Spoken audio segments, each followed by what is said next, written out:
Ito po yung iguguhit natin. Ito yung pundasyon ng 5 palapag with rock dig.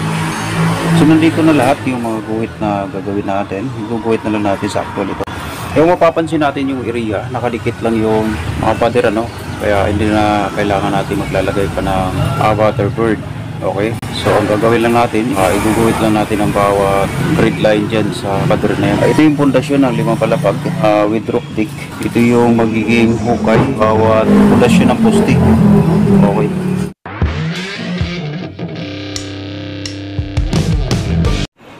Sukat ka na si Kwenta doon, pakuan mo. Sa mababa lang ha. Si Kwenta. Galing sa ano? Ito. Galing sa baba? Oo, si Kwenta. Hindi, galing dito sa siding. Gilid. Ah, dito? Oo, pag ganun. Tanggalin mo yung plywood na yan. Then mayroon tayong tansi na nilagay dito. Hanggang doon yan sa dulo. Dahil dito natin ibabase yung eskwala natin. So may sukat magmula doon sa pader. Sinukatan natin na 50 cm ito. Ganon din doon sa dulo. 50 cm yung sukat natin. Gagawin natin ngayon, susukat na natin yung mga tamang sukat ng poste natin. 1.8 magmula doon sa ilalim. Wait mo. Galing sa ilalim? Oo. 1.8? Oo. 1.8. Sa pader dong, pader, dikit ka.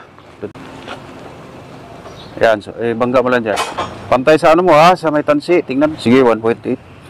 So yun yung seatback natin. Mayroon tayong 2 meters na seatback mula doon sa pinakamuhon. Property line. 1.8. Hindi ka pa marunong tumingin ng metro. 1.8. 180. 180. 180. Pantay mo lang sa tansi mo ha.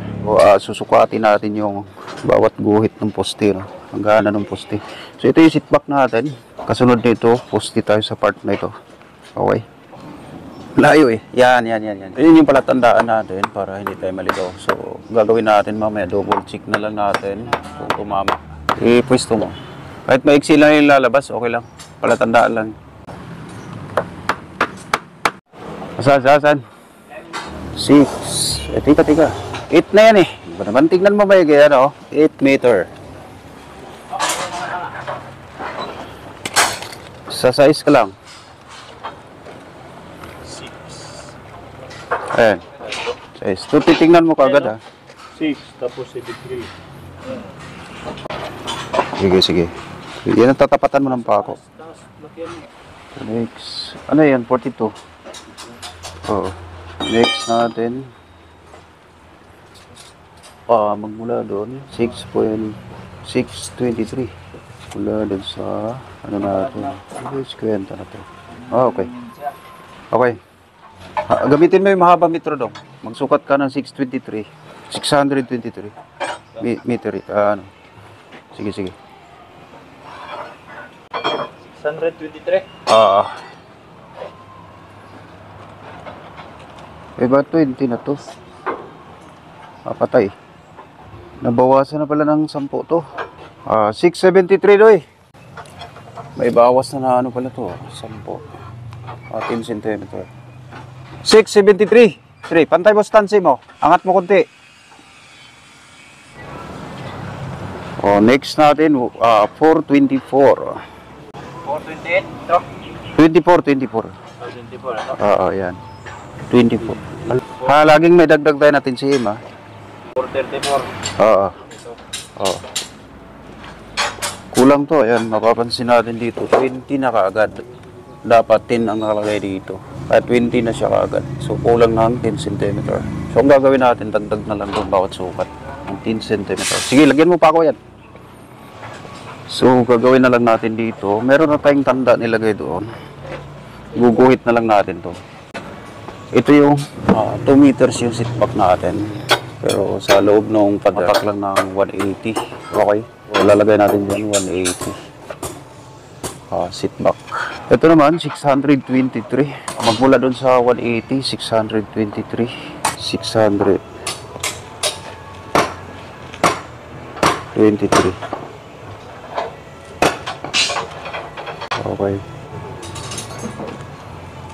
Okay. So next natin 423. Asan na yung pako mo dyan? Okay, sige, nice. tayo banda sa part ng elevator. Mayroong sukat dito na 295. 205. 205. 205. Wala din. Andito na yung part na yung elevator na. Okay.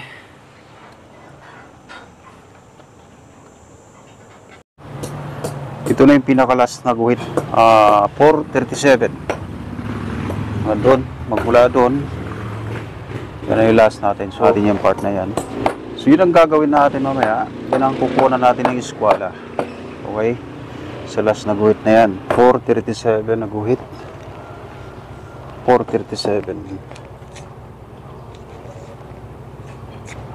Okay. Mayroong 195. Sunod, 437. Okay. I-double check natin to bago natin eskwelahan. Okay, double check. Sukat ka ng 180. Yung, dala mo sana yung metro isa. Maiksi. Mahaba na, gamitin mo. Next, double check. 623. Okay, try. Ito, ilang gano'n mag-itay.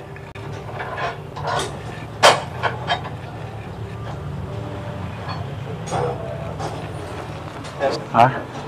Teka. Saan yung pako mo? Ayun pako. Ilan yan? Sige, tapatan mo na yung pako mo. So, ito yung i-eskwelahan natin. Ito. Mapapansin natin yung dalawang tansi na yan. Diyan tayo i-eskwela. Diyan na muna doon. Lagay mo muna dyan. Kunin mo yung plywood. I-eskwela natin. Lagay mo pantay dito rin, ha? Sige, pwesto mo muna para mapantay mo. Bato lang yun. Lagyan mo dito na doy. Kalang para pumantay.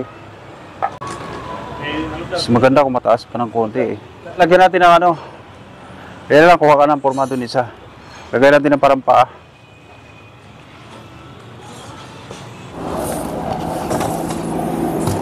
Pwesto.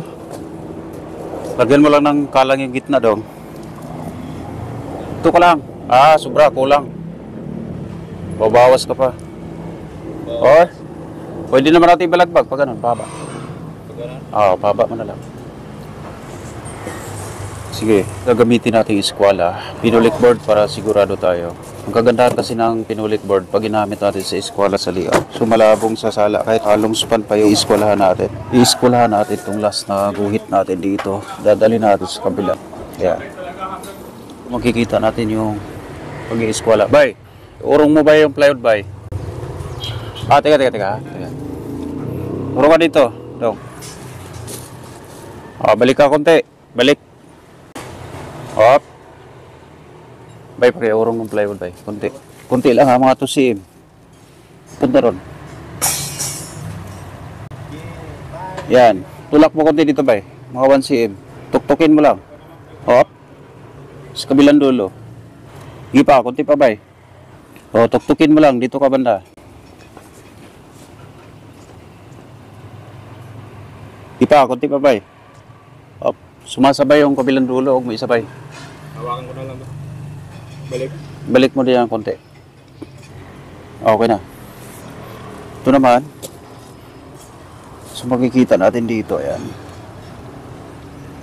Diyan natin mahuli yung eskwela talaga kung tumamad kanto na yan. So titingnan lang natin yan papunta doon. Dito na eh. Okay. Steady. Ipa konti. Hop.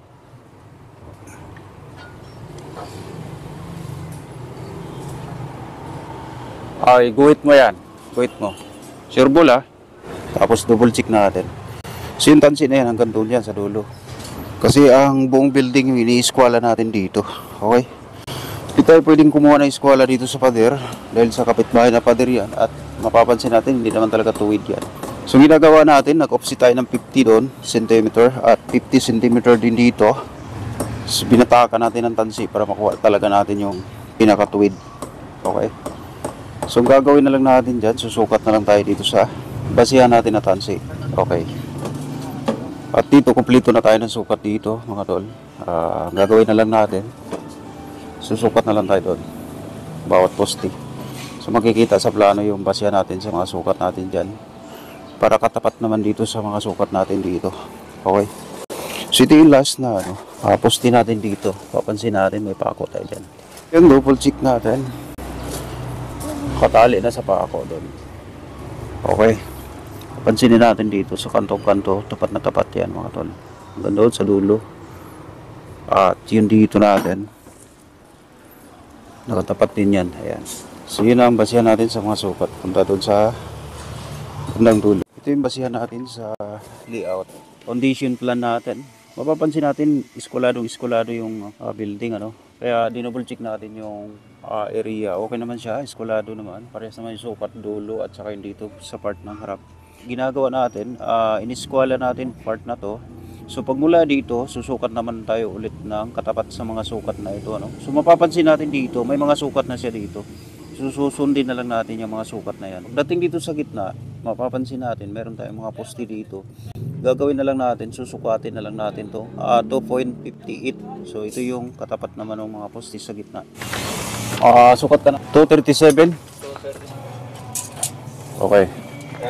Kasi ano pala yun 437.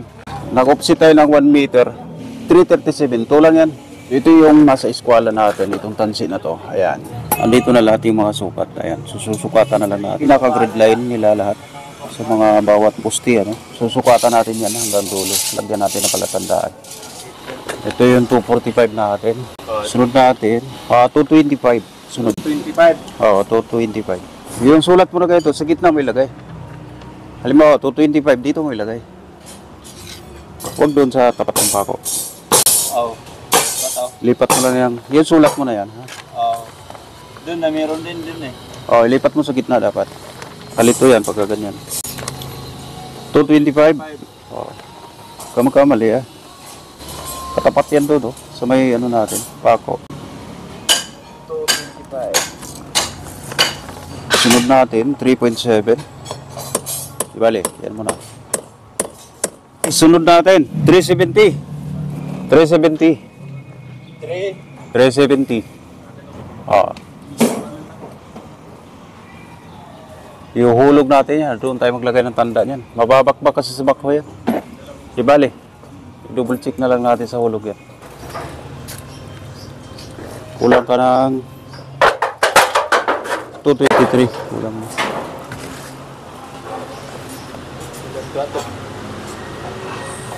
Sige, diretso mo lang. Hawakan ko muna. Sige. 223. Sige, diretso pa. 223 Okay. Ayan, lagyan mo ng pako. So yung natitira, yun ang pinaka-setback natin. Katapat doon yan sa pako natin doon isa. Galing din sa gilid. Galing sa siding, sukat ka ng 258. Di. Papunta doon. Papaganin to. Papunta doon. Ito ka maglagay ng pako. 258. Itago mo lang yung pako mo sa kabila para hindi matapakan. Meron basihan natin sa isang kulong. 258. 258. Andera.